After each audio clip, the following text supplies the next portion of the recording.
Looking for love can make you vulnerable. And vulnerability, that's where shame can breed.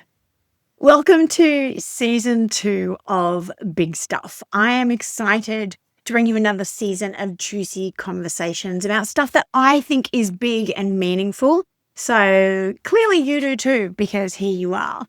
I'm super excited to share today's guest with you, Kylee Dennis from Two Face Investigations. I have come to know Kylie quite well over the last 18 months, and I absolutely love what she is doing in the world. Kylie knows better than most about the vulnerability and shame that comes with looking for love. Kylie's mum got love scammed. That's right. And the thing that hurt more than any money that was potentially sent to the scammer was seeing her mum deal with the feeling of being stupid, gullible, or falling for something so completely, right? That brings up a level of shame. Kylie's mum is not alone in this. Scamming is the biggest and fastest growing business in the world. Victims are often too embarrassed to ask for help, and they are too mortified to admit that they have been desiring connection so badly that they have fallen for something that isn't even real. The other thing that is really easy for anyone to fall into at the moment is giving out personal details or sharing financial information online via email, via text message, because nobody is safe from this scourge. It is coming at all of us from every angle all the time. Kylie spent 14 years as a detective doing intelligence operations, undercover work, and crisis negotiations. She knows how predators operate, but what she didn't know until her mum's scam was how powerfully shame protects the criminals. So she went undercover herself to see exactly how scammers weaponize our longing for connection. And what she found is that scams aren't about intelligence. They're about manipulation and they're about secrecy. And the vulnerability, I suppose, the vulnerability that comes with wanting love makes everyone looking for love a target. But now through Two Face Investigations, Kylie's business, she helps people to protect themselves from romance scams. But today we're talking about something much bigger. We're talking about shame, vulnerability in a bigger way, how shame keeps us silent when we're hurt, and how it protects the people who harm us, and why speaking up is the only way that we can break its power. Let's get to the podcast. Hi, I'm Danielle, and I'm so glad that you're here because together we're going to work through big stuff.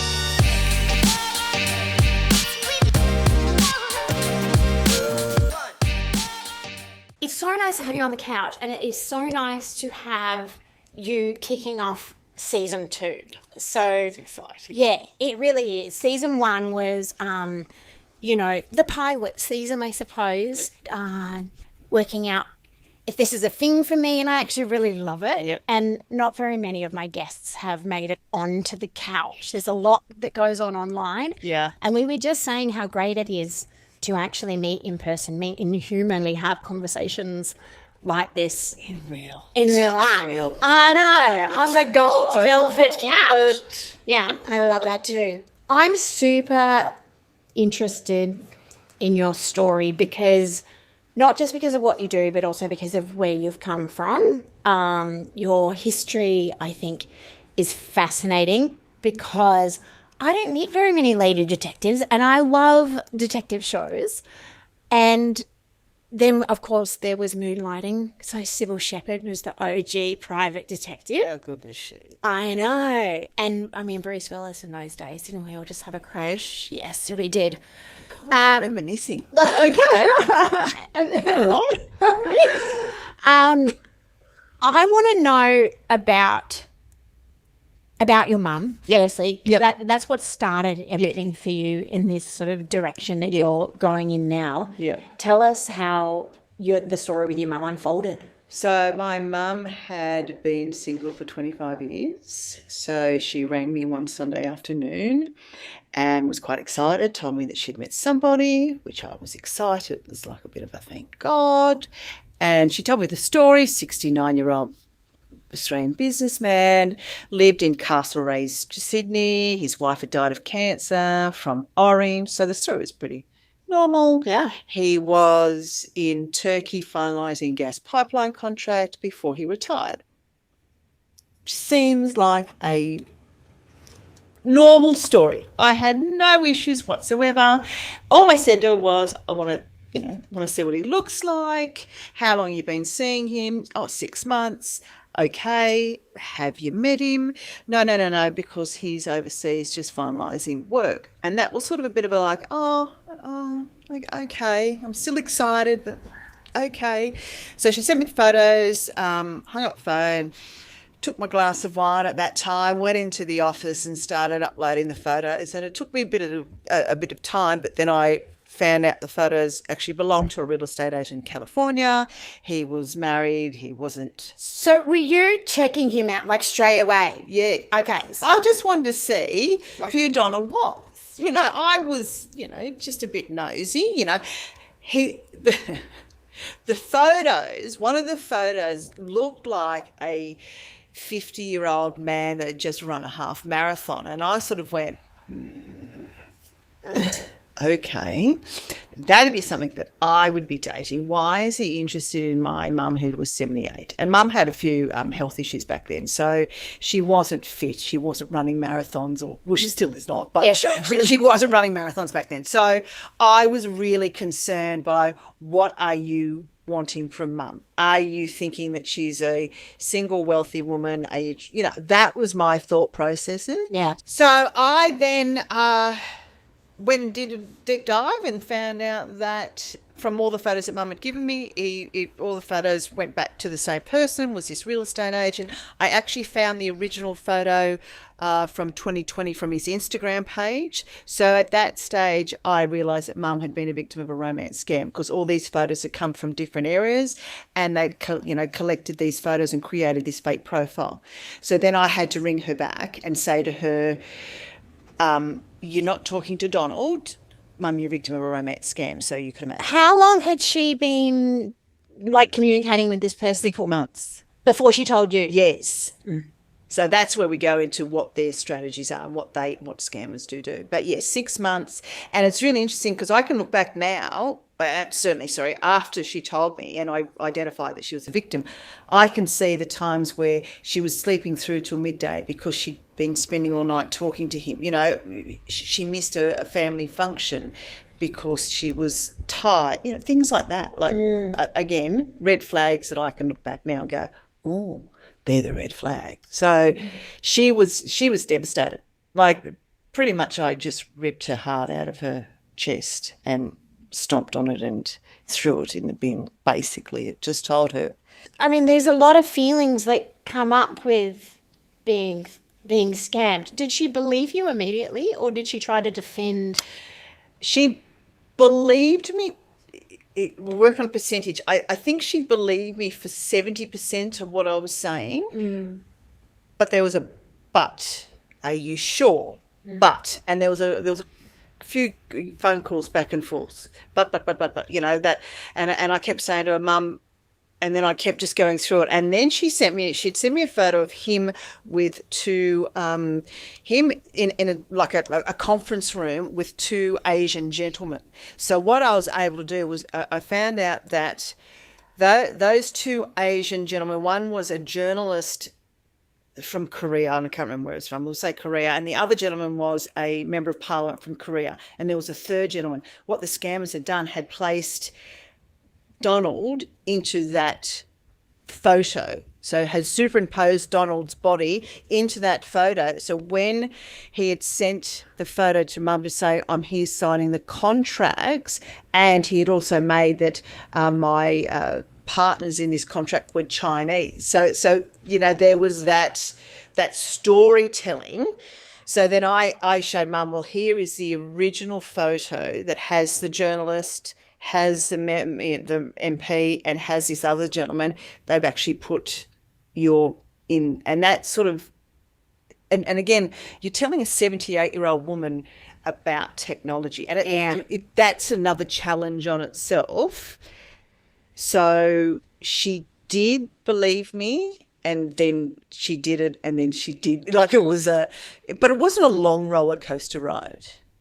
My mum actually got done by that Hey Mum scam. Yeah. And when I heard about it on Instagram, I imagined it would be people like me, like women my age, Hey Mum, like a teenager messaging that they need money or something. But, she had conversations with my brother in the middle of the night, and she sang like a canary. She gave him the keys to the castle. Like, first there was like some transactions on her credit card, and when her bank shut her credit card off, then she gave her login details.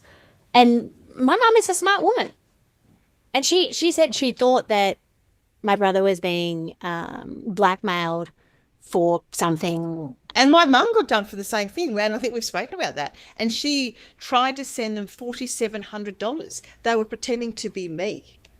And Even after this romance scam? After this romance scam, another one, and it wasn't, I mean, I was outside. So, well, 3 missed calls, and I rang her and said, oh, are you okay to give it, something was wrong?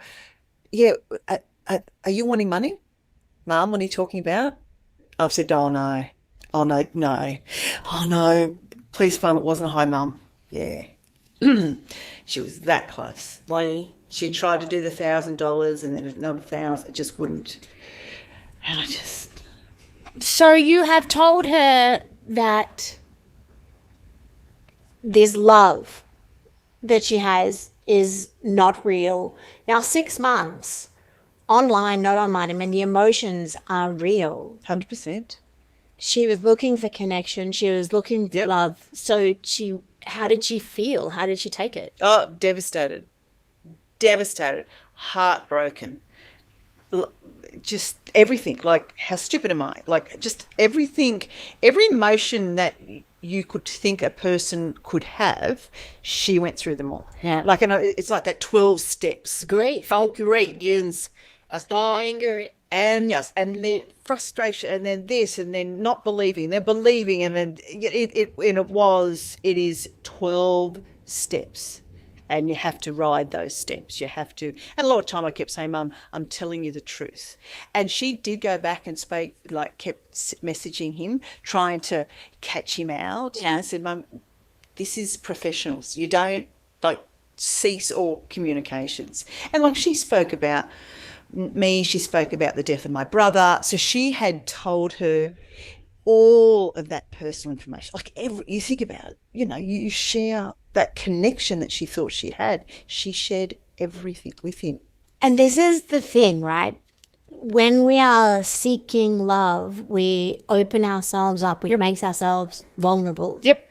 And I know, even in a relationship where I have been rejected, I mean, I can still remember the burning shame of this one particular relationship. And as he was breaking up with me, I was like, but I have opened myself to you. I felt so much shame at the rejection. Yes. Is that it? Did your mum experience shame as well, or just heartbreak, do you think? See, I know she never mentioned the word shame that I can recall. She mentioned the word stupid. I can't believe I was that stupid that I fell for it. And you sort of got to say, well, you're not stupid. You're not stupid at all. And it's interesting. Everyone uses the word vulnerable. I think vulnerability is fabulous because I think we're all vulnerable. I think putting yourself out there, certainly as a divorcee or a widow, and putting yourself online to find someone, that's your vulnerability. Good on you. I think Brene Brown talks about it. It's strength. It's not weakness. I love it. But we talk about that in that negative tone. Yeah. And Mum was sort of like, I'm stupid. And I went, well, why? And I kept saying, why are you stupid? You've done nothing wrong. They're the evil. You just happen to be taken down a vortex. You've been dragged down, and like I said, you poured your heart out. Unfortunately, you've told them stuff about your personal life, and that's what you do in a relationship. And I think, and I suppose the shame is attached to that, is that she would have said things that now she can, as we all do, you reflect back and go, Oh, it's embarrassing. oh my God, I can't believe I said that or I did that or whatever. Yeah. And I think, the shame is there. Her saying that word, I know she said stupid a lot. I just feel stupid. Which is heartbreaking, right? 100%. It's heartbreaking. Because, you're not stupid. No, you're not stupid, but I think any time you get taken for a ride by someone, you feel stupid. One of my previous episodes, I was speaking to an ex-boyfriend of mine who was living a double life, and I remember when that all came out, I felt stupid, and I felt like everybody knew except me, and then I looked like this massive idiot. Yeah. So we do very easily. So what happened next? Well, nothing much really. I mean, for Mum, she just continued online, but she would send me the photos beforehand. So I would say, did she give him money? Because they tend to be asking for money. Like, that's where it goes, right? She says no. At that time, I was managing some money for Mum. She was asking for money, and I can reflect back because I used to say to my husband, what is she with this money for? What is she buying? What is she need 10 grand for? What is she like? There was nothing. She wasn't buying a holiday. You know what I mean? There was just his own innovation. No. And she bought a couch, and I know it wasn't for that amount. So it was always, I've got to pay my credit card off, and I'm thinking, what are you buying? Okay, but Mum, your money. Yeah, not my, it's not my business. Sure, here's the money. I believe that she did send. She says, I'm not that stupid to send money, and that's okay. So I think there might be a little bit of shame attached to that. And, and I go, well, that's okay. That's your story. And that is okay. If you want text, I have no problems with that. So I do, internally, I do believe. And Mum gets a bit cranky with me because I still believe that. If she listens to this, we'll just say that we love her and isn't it bad? It's okay. I'm going to say, and it's okay. And there's no judgment. No judgment on my part at all. Yeah. No. And now you'd want to stop other people from happening, so you're like, how does that work? What are you doing? So after Mum's bit, I then went online dating myself. So I decided to... Even though you're very happy. I'm happily married. More or less. Today is really good. Maybe last week not so much. No, today's really good. I'm happily married for, over 30 years. And so I decided to go online dating a 62-year-old woman and a 67-year-old man. So I created 2 fake profiles to see what was on the dating platforms, and I paid for those services, and what I found were just fake profiles. So I started to engage with fake profiles. So there is did you know they were fake? So I would do reverse imaging searches on them all. So then I saw this profile on one of the dating apps. I went, well, that's not you, because I know you, I know you're married, I know. So they've created this fake profile. So then I started to engage with that person. So that person was a jeweler, a diamond trader type scenario. So then I knew it's nothing like low key, right? No. She was in Double Bay, and there was this big story. And then she had to go to Dubai to buy the jewels, and they had to get them cleaned and polished. And then the scammer sent me an invoice, and he wanted, scammer wanted money. So, and I kept that, and I went, that's fine. Then I engaged with another fake profile. They used the same invoices, changed the date, same font. So, I started same, everything was exactly the same. Everything about one was different. One was in Melbourne and one was in Double Bay, but they were both business women, both in Dubai, both buying jewels, similar invoices. So scammers use the same templates from, that they share. They trade in secrets and they trade in tools, they trade in everything. So then I did that as Robert, and then as Samantha, I engage, and, I've engaged with people that have stolen Barry Dewar's photo from Sunrise, from the Channel 10's The Living Room, and Dr. Chris Brown. So I engage with them to learn their tactics. How ridiculous, though, that they're using famous. Oh, no. But don't forget, we know they're famous, but someone in Estonia is not going to know they're famous. No. So I engaged with a female who was... I engaged with a scammer who stole a female's photo who was a Ukrainian, like a Sunrise host, like a Natalie Barr. Yeah. Yeah, we don't know. I didn't know that. Once I did, I went, I know who your photo is, and then I started. So when you're talking about the dating apps, are we talking about like the bog standard dating apps that everybody is? You know what? So I'm looking at, okay. Match.com, Plenty of Fish, Seniors Over 60. Okay. Are we got like Tinder and RSVP and like yeah, upload everywhere? I haven't done Tinder. I haven't done Hinge. I can't, and there's so many out there. Yeah. I can't engage in all because there's a cost in it, but it takes a bit of time. But yeah, they can all possess fake profiles. So that's what I started to do. I started to learn what it was about, what is happening when, and I'm saying the oldies, so I'm 55. So when I say oldies, I say 55 and above. When the oldies are going online, what are they seeing? What is the language being used? Do you think it's more prevalent in that age group than it is in the young age group? Because it might be a bit easier, they're a bit less savvy to... Bit both. I think there is that divorce. They're starting to trickle down to the end of their working life, so they're wanting to find someone to travel with or go out with. They're wanting that companionship, and I mean, I'm not saying it's not happening to younger ones. Statistics will have it happening to 65 and over. That's statistically wise what's reported. I know there's a lot of things that aren't reported.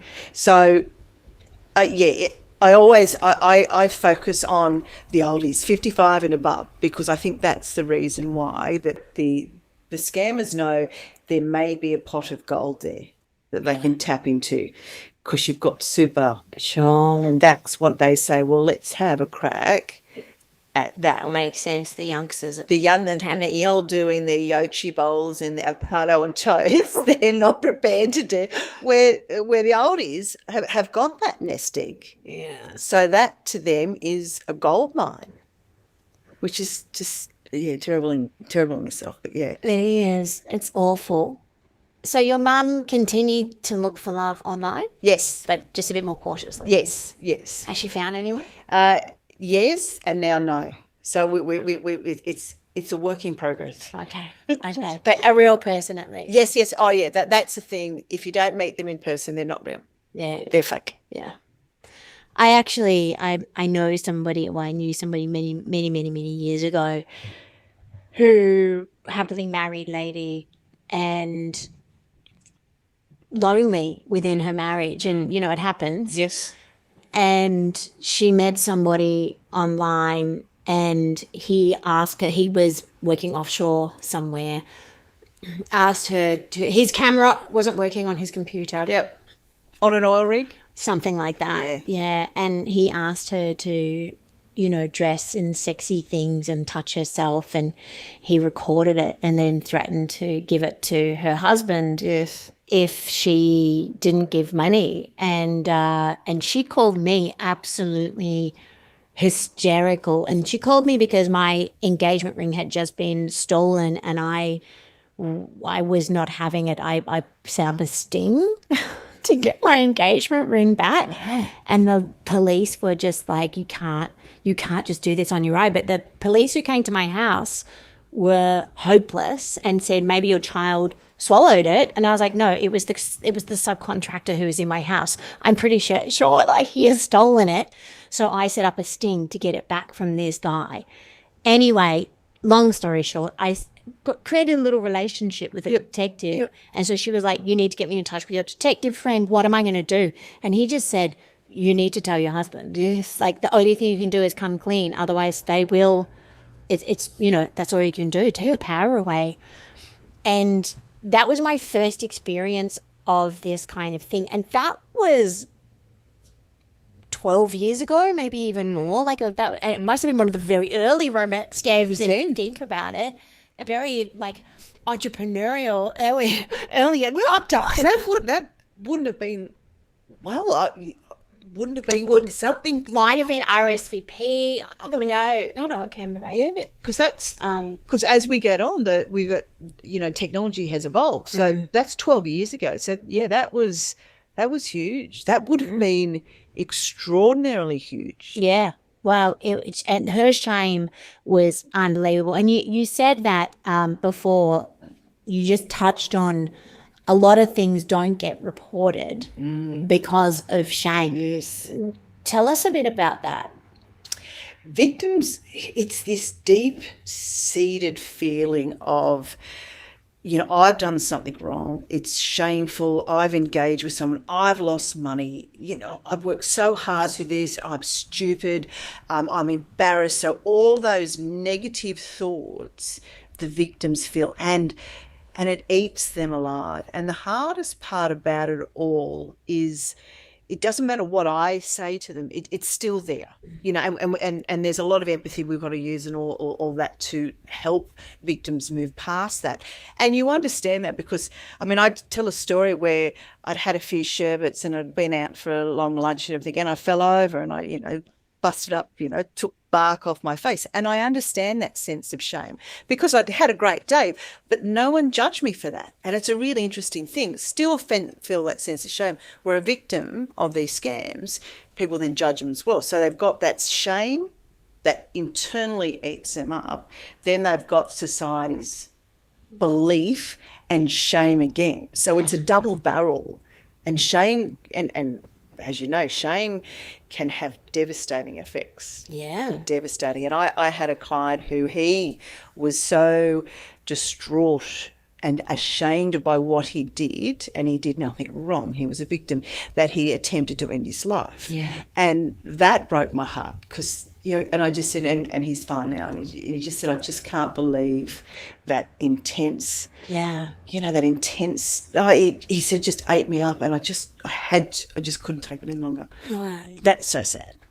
It's awful. So, and Brene Brown talks about shame a lot. That's obviously, and one of the things that I love that she says is shame can't live in the light. No. So the more you talk about something, and then you hold all of that in the side, the thing that you are ashamed of, whether it is something that happened in your childhood, something that is going on in your life now, it's when it lives inside you and it lives rent-free in your head and you think about it, you think, if anyone ever found out about that, I couldn't cope. That's what wouldn't cope. It's just it's so awful. But what we find time and time again is once you start talking about these things, it loses its power. It really loses its grip on you. But when you're in it, it feels all-consuming. Absolutely. And see, scammers thrive on shame. Yeah. Because shame is silence. So they know that if you're the victim, you are so shamed by what you have done that you won't tell anyone else. So the scammers can still continue their processes using the tactics because shame is silence. And that is what they thrive on, is that silence, because you've got that embedded shame. And you are 100% right. If you talk about something silly you've done, you feel $1 million. You go, bit lighter, I've got that off my chest. How many people really judge you? No, like nobody really. I fell over and, did my bit and went, oh, God. No one cared.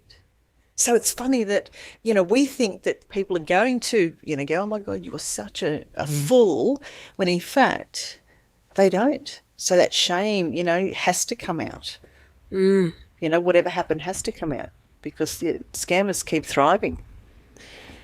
So tell me, you're like more than equipped for this job now of investigating scammers, of helping people who are in the strife because of, you know, the way that the relationship is unfolded with these scammers and the various insidious ways that they impact people's lives. Yeah.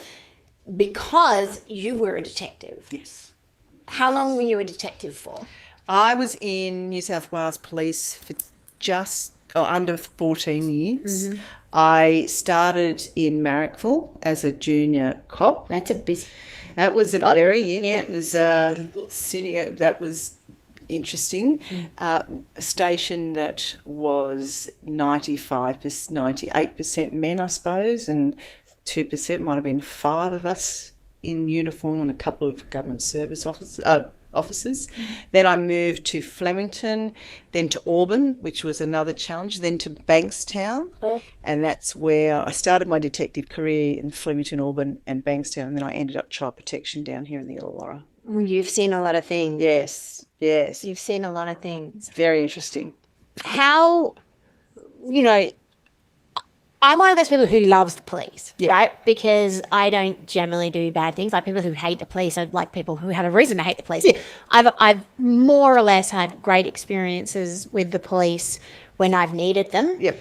But I have actually worked with one female detective who was also she was in a specific task force, very male oriented, and she said that it was difficult working particularly in that era. Things may have changed these days because of, Me Too, because of, greater awareness around gender equality and stuff.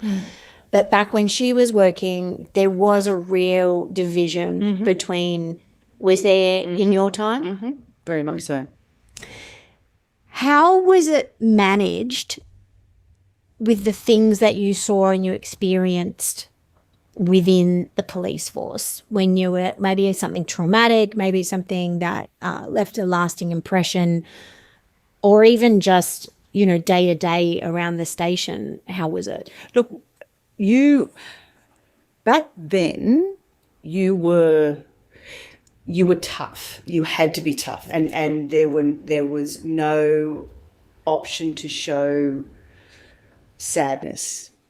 So if you went to a job that was concerning, you had to suck it up. That's just, you went to the pub after the shift, you'd have a drink, you have a laugh, and it was just no, you felt for a crime that had been committed. That's fine, but you couldn't show. There was no. You didn't cry. No one showed emotions. There was just. You locked that up. That was locked up. Yeah, that's it. Throw that care away. You go home and you can do whatever you want to do, and I'm cry about it. But you don't cry. You don't show emotion within. You had to be. It's part of the boys' club. None of the boys showed emotion. You're all part of the boys' club. Ooh, rah, that type of stuff. So, and that was the late 80s. So that was, and I think that was in most workplaces that you're a female and. But there was also that divide between men and women too. So, at sometimes in one of the patrols, there was a lot women were, you're this, you're this type thing, look down and wear this and, there's that. I mean, that started to slowly change, certainly by the time I left. But when I first joined, it was very much men here, women here. And I remember one police officer used to say, well, it goes men, police dogs, then police women. Awesome. Yeah, I know. Nothing better. Not one. No. Yeah. So that was an interesting, that was the ladder of. Yeah. Yeah, I remember that. That was, yeah. Yeah. I think that just sums up. That's it. Exactly right. Clear on gushing. There you go. I'm going with this. Obviously, when you say, you were not allowed to show emotions, the guys are feeling it as much as the girls. 100%. There's no doubt about it. Where do all the feelings go, firstly?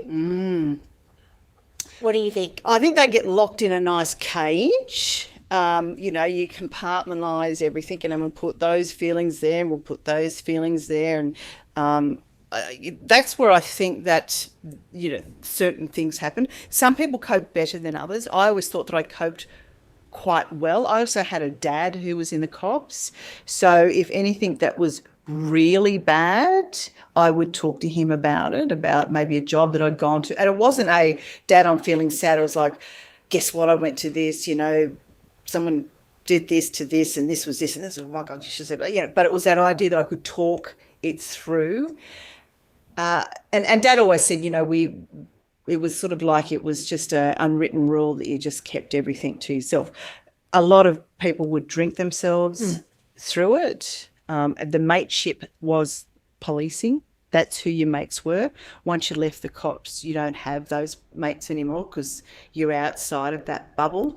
So you pretty much internalise everything, and you have a very strict view on life. It's very, it's very hard. You're a very hard person. What do you mean you have a strict view on life? Look, What about that? I think that the view is you see the worst of people.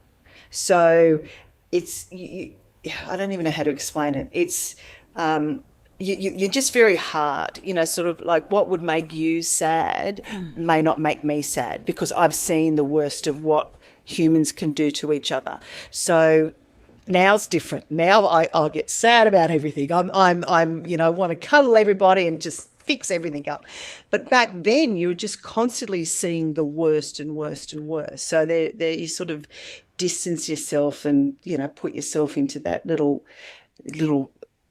I suppose, a bit of a bubble type thing, just. And back on the idea of shame, was there shame attached to the idea of needing support or having mental health We didn't. issues? What does it mean? There was no mental health back then. Mental health exists. It did not. It existed while we drinking a glass of wine. Yeah. It wasn't something that you spoke about. When I did an undercover job where I was a pawn shop owner. That's AW, not OA. I just wanted to make sure that. And it was a big job. But after that... Can you tell us a little bit more around what were you trying to bust? So what we were doing, we opened up a pawn shop. It was the biggest operation in New South Wales at that time. I think there were 6 shops spread around Sydney, and there might have been one in one country town. There was a lot of break and enters happening, robberies happening. So the police set up these pawn shops, put in undercover operatives, and we played the role as pawn shop owners. So we would collect the stolen items, document them down, and at the end of the 3-month operation, we would then return all the property back to their original owners. So that's basically the job that we did. After that job, we all went and had a psychologist talk us through to make sure they realised that we weren't, Mary, you've got to go back to being Kylie. You're not our pawn shop owner anymore. And we went through that sort of process.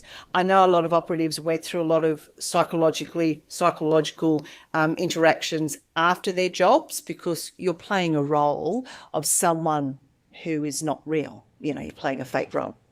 But I didn't, even in child protection, I don't recall ever having a psychologist come to speak to us about like individual jobs, and every job that involves a child, and they're all, whether it be just physical, sexual, they're all sad. You just didn't have that psychological training that I don't really recall. As a negotiator, we had a psychologist with us at every major job, or one that was on the phone, so we could actually ring them and certainly talk about the suspect, the victim, and ourselves, and we'd talk about that after. So that was different. But, just the normal everyday, back in the late 80s, mental health, I don't know what you're talking about, mental health. Yeah. Didn't exist. And it's wild to think about it now, because, whether it is going undercover, whether it is that previous client of mine, she was undercover in, sort of bikie gangs and dealing with some pretty hardcore dudes. Yes. And, whether it is going undercover, whether it is the things that you are observing Yes. day to day. And vicarious trauma is is a thing, right? So you may not be experiencing domestic violence, but seeing enough of it, your brain doesn't know the difference between you and it. Yes, yes. So do you feel like you were able to successfully distance yourself from that, or did it take a toll? I'm going to say I think I successfully did it. I think I did distance myself. That would be something, I suppose, that my family would know more than what I know. My husband said that when I was in child protection, because I just had our first baby, he said it affected you.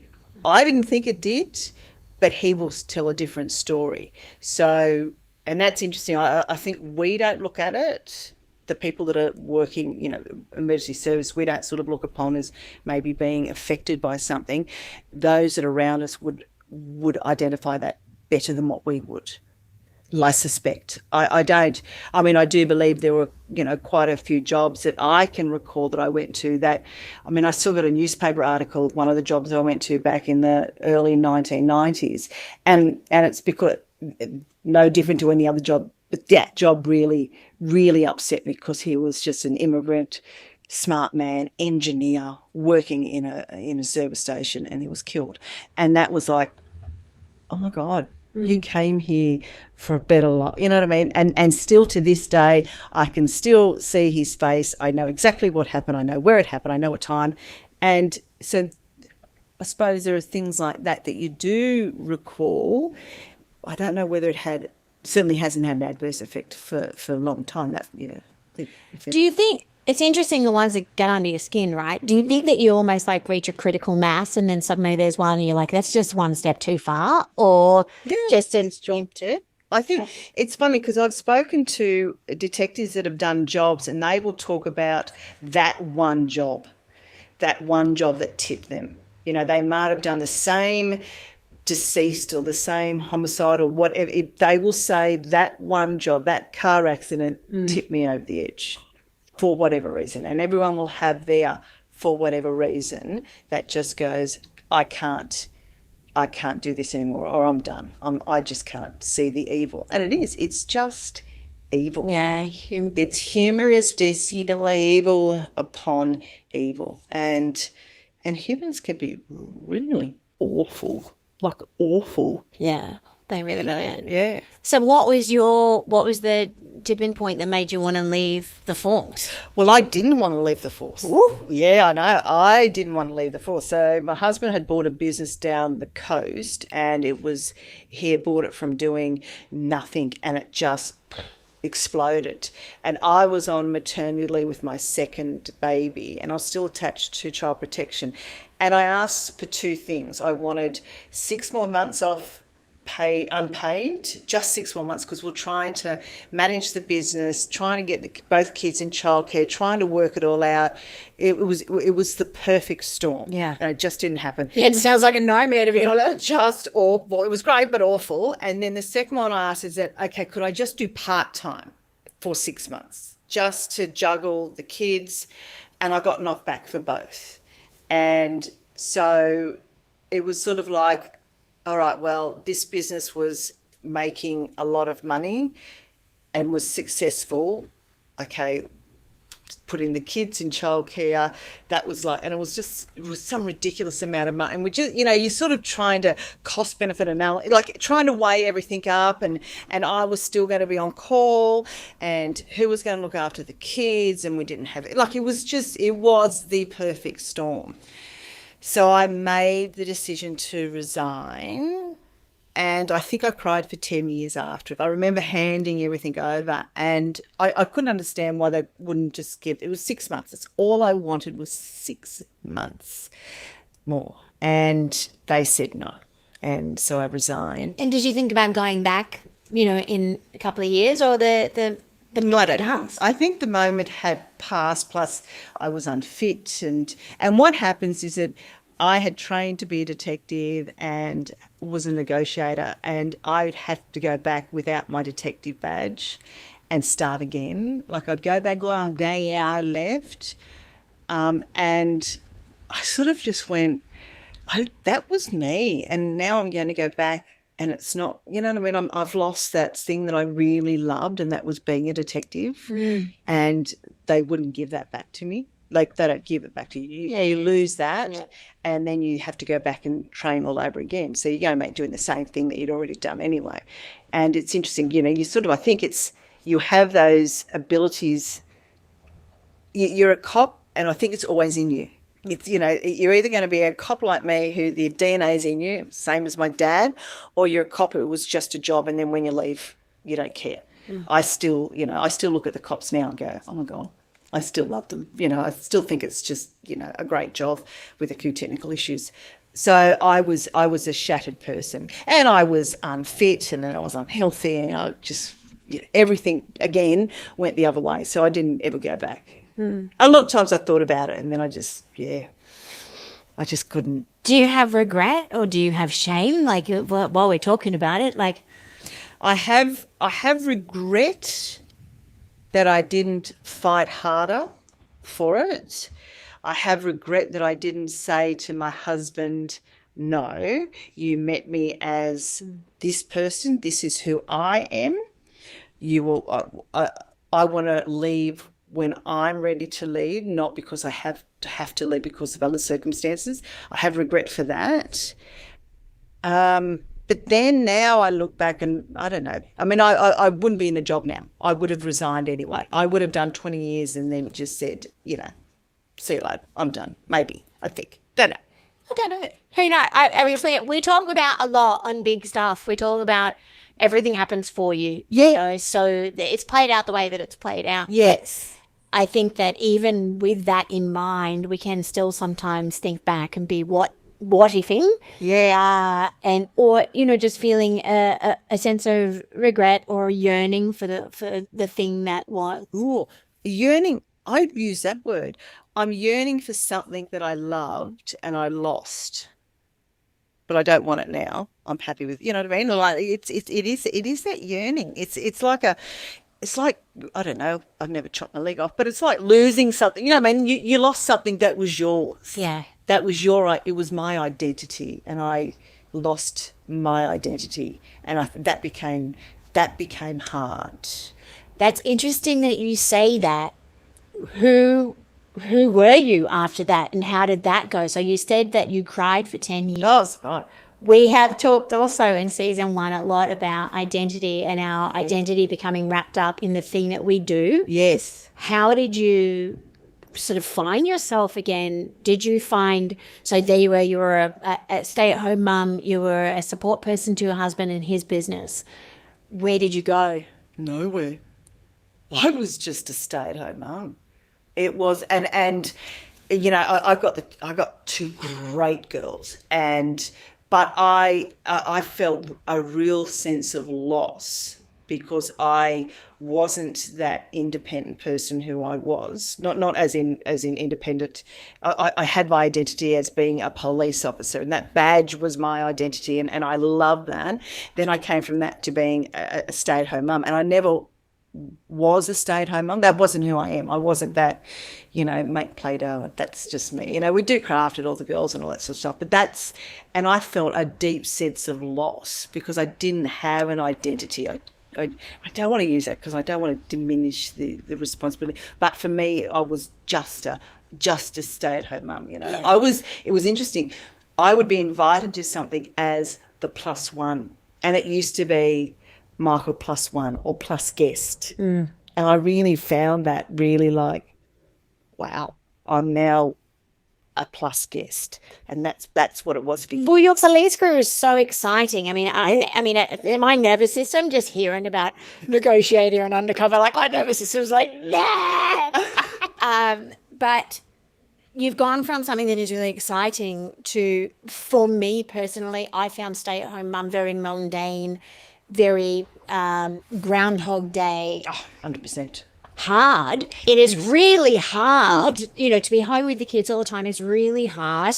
And I take my hat off to the stay-at-home mums who love it. Yes. Because I found, like, I didn't love it. No. I really didn't love it. So you had basically this support role until the girls grew up. Is that right? And with your husband in his business. Yes. Until now. Yes, and I've got this amazing thing now. So it's gone from that full circle. And you've created this yourself. Yes. And essentially when you say the stay at home, I lost friends. So you've gone from, that network of friends working to sitting at home changing nappies, and going to Wiggles concerts. That wasn't me. Oh, God. We're always like, don't hang your back to the door or scanning. Always scanning what's the detective. Yeah, so I get that wasn't, and you said the same thing. That just wasn't me. That wasn't that I didn't have that. I don't even want to use the word sense of purpose, because the purpose was to keep them alive. I did a really good job to keep them alive. They've got intelligent women, but full circle. Yeah. So as you now go undercover as, a 62-year-old man or a 63-year-old woman, does it give you the same sense of purpose, a sense of doing something not just exciting, but something meaningful? Yes, it gives me a sense of purpose that if I can just help one person, then I've achieved my goal. That's all it has to be. It just has to be one person to not believe that they've done anything wrong, no sense of shame, no embarrassment. If I could just do that one and learn from a scammer, that I can say to someone else, this is what I've learned. And especially when I talk to victims, especially they're believing that you're wrong, I'm wrong. And then when I start talking and they go, and you can see that light bulb moment, and I go, and this is what I've learned. And they go, oh, that's what they've said to me. Then I'm doing the right thing. Then I've done something, I'm learning, and I've got that purpose to help that person. I love that. I think sometimes it can be really easy for us to think that we need to save the world or we need to change the world. But if you can strip it down to helping one person to feel better, or one person to alleviate the shame enough that they don't want to end their life. 100%. I mean, that's huge, right? That is literally changing a life. 100%. And that's all I have to do. Every day when I'm talking to a scammer, or I'm reading another article, or I'm reading another sad story, it just has to be one person. I can't change them all. I really want to. I've got that battery on. But if it's just that one person that turns around and says, well, I believe what Kylie's got to say, I'm not going to talk to that scammer. Happy days. That's happy days. So day to day, Yep. Are you chatting to scammers online to find out what they're up to? Are you thinking that while they're talking to you, they're not talking to somebody else? No. What is it that you're doing? What's the plan? My plan is to learn, is there a new tactic out there that I don't know about that I can teach somebody else, that I can let, my very few followers on social media. Everybody going, Join, don't follow Kylie immediately. Right, yeah. But if I can learn that one tactic that I do not know about, and I can just educate, that is why I keep doing it. Look, that's why I keep talking to them. And, some days I might go online dating, like I'll go home this afternoon and I'll get back online and I'll see who can I find to befriend. Let's see how long they're going to take me from the dating app to a messaging platform. What's their first contact? Is there a new occupation? Because it's normally the same occupation. So one of the new occupations was a lumberjack. And I had a bit of a giggle about that because I went, I haven't heard about that one. And then I ended up talking to the scammer, who was a 15-year-old boy. And he explained why he was doing it and all that sort of stuff. And then I understood. Why was he doing it? So he was going to school during the day, and over night time he just wanted money because everyone around him was making lots of money from scamming. So where's he based? Nigeria. So he then said to me, can you buy me a new phone? I went, no. Said, you're a scammer. And then they started, I'm so poor. And I just went, there's other things I said to him, and I won't repeat them. But I want to learn little bits about them. And there's so much on TikTok. So I go to deep dive TikToks and learn from what the scammers are teaching other people on TikTok, and how, the different messaging and different ways they... Hang on.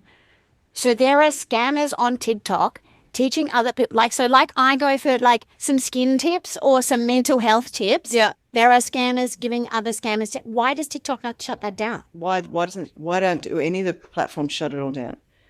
Because they don't care. Oh my God. There is so much there on all these platforms, and whether it be Facebook, Instagram, TikTok is because there's a lot of movies on TikTok. I can go on TikTok and find all the apps, all the client words that I can use, because they call victims of scams clients, how to build clients, which is how to get money out of them through gift cards and all that. I can go through all of that, and they have lots of rituals. And Nigerians use a lot of rituals when it comes to like that spiritual voodoo rituals. Wow. And they show that on TikTok.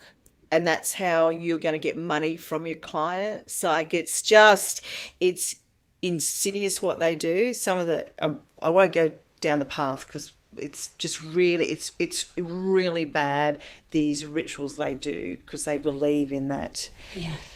That voodoo. Yeah, it's sort of like dark. It's like the dark spirituality. Yes, it's very bad. It's nothing good about that. So that's all on TikTok. So I will go on there and have a little bit of a look and see what's going on. I have I have a Nigerian who now and then sends me a bit of, you need to go onto this, you need to go onto that. So he just feeds me a little bit of information here. So then I'll go having a look here and having a look there. I mean, in some of these countries, it seems to be a fairly legitimate job as well. Like, I mean, obviously legitimate is like, yes, they are recruited, they are trained, they are in call centers, they go to work. It's not like they're sitting in their dark bedroom, whatever. They're going to their job, and that is their job. That's wild to me. And they actually, celebrate and they laugh at the stupidity of their client. Nothing better. Nothing better. And we've got the big issue now. There is a significant issue of the scam compounds. So, there's one in Myanmar, the border of Thailand and Myanmar. Now, that houses thousands of people. Now, they're locked behind, barbed wire fences, armed guards. They're all trafficked in there, so it's human trafficking.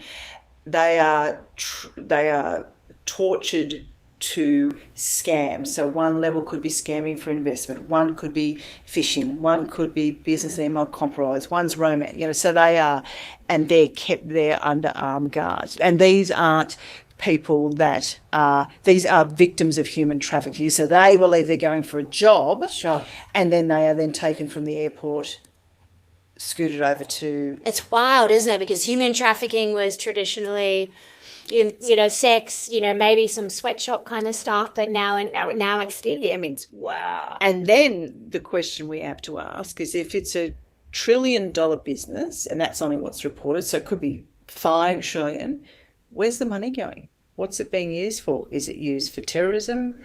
Is it used for nuclear weapons? Is it used for drug trade? Oh, my God. Is it used to buy beautiful homes in Sydney Harbour, New York? I mean, all is it used for? And that's the question. Like, that is how. So scams are the number one crime in the world. So it is bad. And what we do, and then we go back to shame, we shame the victims. You know what I mean? Isn't it the most? It's the weirdest. It does my head in. Like, the victim goes online to date somebody, thinking they're actually talking to someone legitimate, not a scammer. Because why would you? Because you go online. Nobody goes out of their ways. No one goes, oh, let's go on RSVP. Oh, you look like a scammer, so let me engage. That's not what they do. So then they engage. And then we've got these awful people over there doing their job, because it is their job, and they trade and everything, and they learn, and it's like a scammers university in Nigeria. And then they do this, but then when this all falls apart because they realise they've lost everything and they thought they were in love, they've got shame, but then we as society then shame them as well for being stupid. Is Nigeria, do they support it, or are they are the Nigerian police trying to stop it, or, any of that? Yeah, okay. They're all working. Everyone's trying, but it's Yeah. Oh, well, here's a good question I haven't asked. If you weren't married, would you use dating apps? I think you'd have to. Like so I watched this girl on TikTok today. So she's 40 and she actually says we can't go back to the way we used to date anymore because it just doesn't exist. This idea going to the local pub for whatever reason, it doesn't happen. So she said, I have to go on dating apps. So, and then she talked about how she met a bloke on a dating app, her girlfriend met a bloke on the dating app. They were the same bloke. Then he agreed to meet up at the same location on the same day, right? That's a whole other story. So she says, but this is the only way we would date. So I suppose unless you've got friends that are going to hook you up, I suppose I would go online dating. The difference is I know how to distinguish between, but then, they still could be a com anyway. So many other issues. Oh, my God. You've blown my mind. You have actually really blown my mind. I might ask 2 questions before we wrap up. Firstly, what do you want people to know about shame, not just in romance scams, but life in general? Like, what do you wish people knew about shame? I would like people to accept what's happened, whatever that shame situation is there, accept it as being something that you can't change. Like if it happened then, if something happened, I can't change that. And talk about it. Find that trusted family member or friend and say, look, I want to tell you something. I feel this really deep sense of shame. Can we have this evolved? Can this be like a safe space? And then that person say nothing. Don't. No judgment. Just sit there, accept them that they're telling you. I want everyone to accept the fact that we all screw up. We all do something that brings a deep sense of shame in ourselves, but don't allow it to eat you up. Find that trusted person. Tell that trusted person the truth. I mean, I've got a couple of girlfriends that I just go, I got to tell you something. Don't you dare say a word. Don't you dare. And I'll go, and they'll go, okay, that's fine. I got you locked in the vault. Oh, that's what I always say. All right, is the vault open? The vault's open. Okay. And they'll tell me something, and I'll say, hey, how do you feel? And they go, I feel good now. Okay, vault's locked. Done. Yeah, great. Nothing more. And I think that's what you've got to find. You've got to release it because you think about it, doesn't it? It just takes all that. Yeah, it does. All that pressure.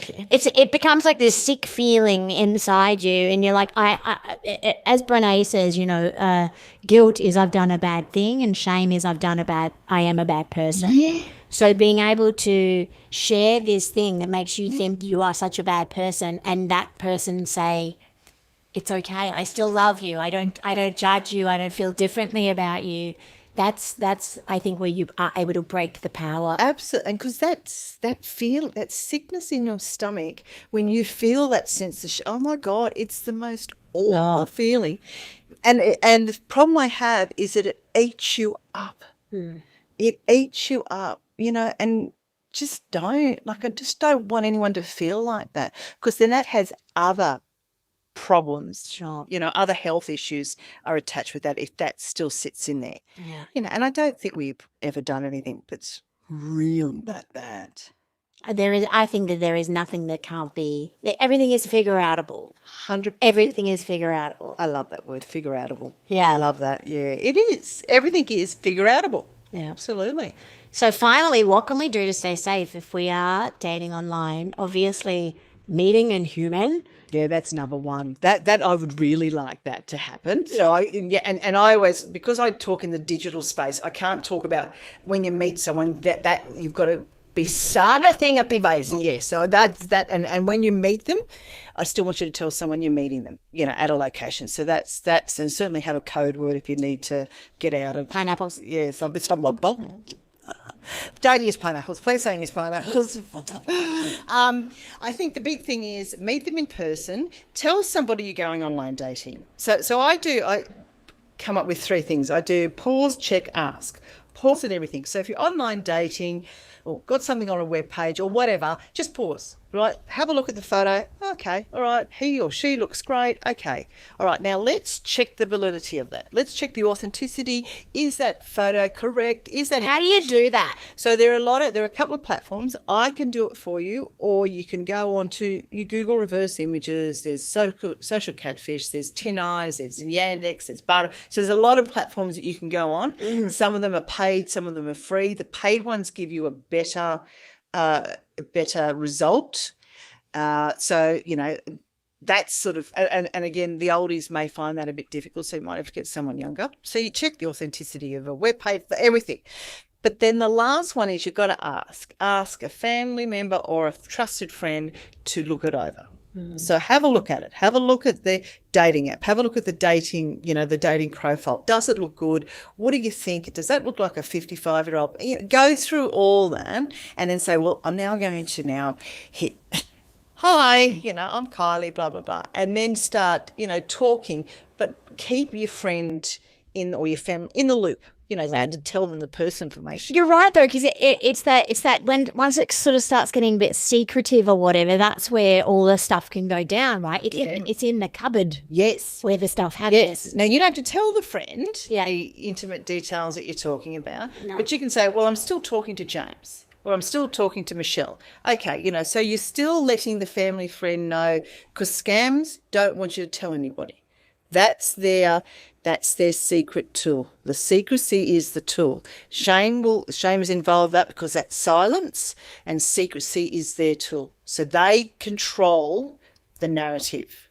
We want to remove that control to us controlling the narrative. The more we talk about it, then the more we talk about being scammed and shame and everything, we learn more. But that initial and that's with anything. That's with getting an email, pause, check, ask, and getting online shopping. I'm the greatest online shopper known to man, and I've been scammed 3 times because I didn't do pause, check, ask. I'm asking myself, but I didn't do the pause, check because I sit there, oh, this is great. How do legit? Yeah, that'll do, you know. So I'm not checking the authenticity or the legitimacy of the platform or the website or whatever. Same thing as anything on Facebook that they want to do investments.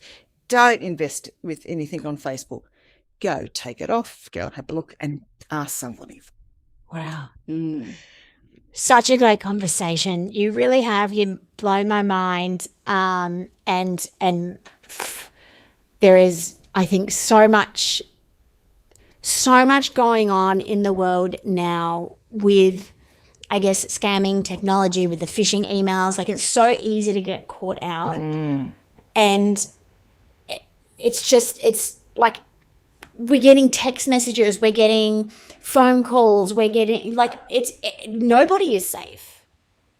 Nobody is safe. No. And that's really hard, isn't it? Yeah.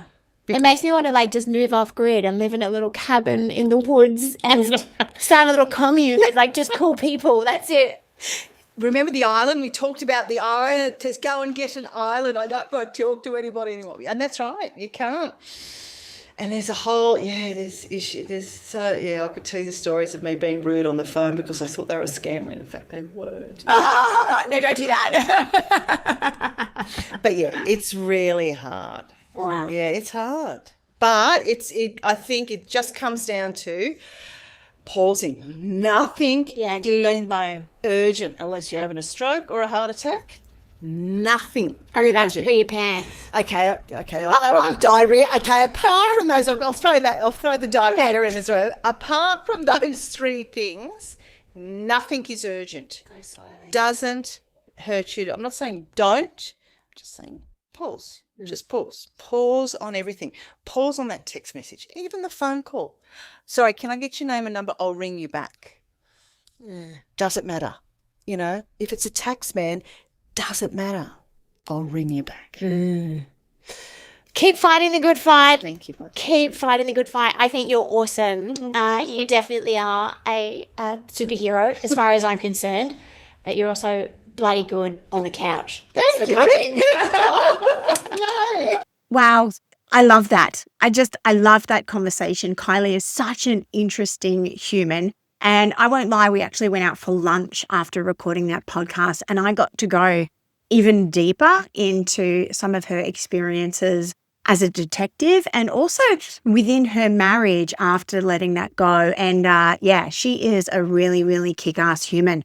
So thank you, Kylie, for fighting the good fight. And thank you for turning your mum's heartbreak into a way to protect others. And I guess, you know, I also want to express gratitude for Kylie highlighting that shame only really has the power over us when we keep it locked inside, when we allow that sort of sick visceral feeling to control us. I want to give you 2 thinking points after listening to this. Firstly, what is a shame that you're keeping inside you that is keeping you silent? Like, what is something that you feel that feeling when you think about it? And not just about scams and certainly not just about love, but any experience in your life that you think, oh, I would die if anybody found that out. And I wonder if there is a trusted person who could hold that in the vault for you. The second thing that I would like you to think about is if you are dating online or someone you love is, pause, check, and ask. Share this episode far and wide, or just at least share that message of pause, share, and ask. Keep talking. Keep people in the loop. You be in other people's loop, because secrecy is scammers' most powerful tool, and connection will always be ours. Until next time, have a beautiful week. I hope that you enjoyed listening to this episode of Big Stuff as much as I enjoyed recording it for you. Now, if you did enjoy this episode, it would really help me if you wanted to share it with just one person that you think is going to get something out of it. And also feel free to drop a comment. All of these things really help podcasts to gain more ears, and that's what we're really here for. Also, be sure to subscribe, then you will never miss an episode. If you want to find out more about me, who I am, what I do, then you can go and check me out at daniellecolley.com.au. I'll see you next episode for more big stuff.